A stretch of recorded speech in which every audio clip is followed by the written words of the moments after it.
Tell me about patches, your Adderall experience, patches. what your experience was like with the 3 months off and then, Yeah. then having the caffeine. So I had this 3 months that was really unpleasant. The only things that were positive about it was I slept like a teenager. It really did improve my sleep. I had some great sleeps, like I remember from when I was a teenager, when you can sleep 14 hours. That was really good. I also felt, and I'm not proud of this, self-righteous. So, and I remember one morning having to get a 6 a.m. flight, and I had to get up and get myself moving on mint tea. Okay. And I get to the airport, and it's just when they're opening the Pete's and the Starbucks, and the line is like snaking, for those people getting on 6 a.m. flights. And I'm looking at these people, and they look like junkies you see in Amsterdam.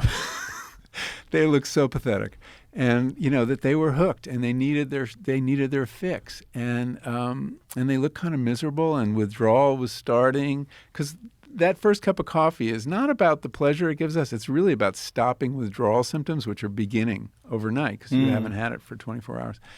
And I felt self-righteous.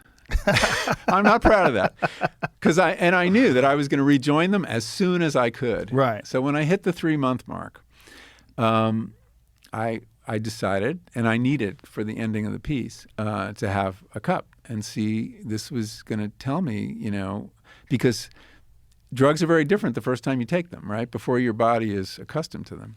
So I had this first cup, and I gave a lot of thought to where I would have it. I thought about the original Pete's is in my neighborhood, the very first Pete's, but I don't love their coffee. It can be kind of burnt tasting. And so I went to a place called the Cheese Board, which is a cafe, bakery in my neighborhood.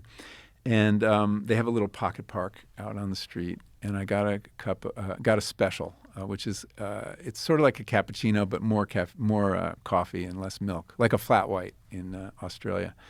And we sat, my wife and I, Judith, sat there, and I drank this drink, and it was so good.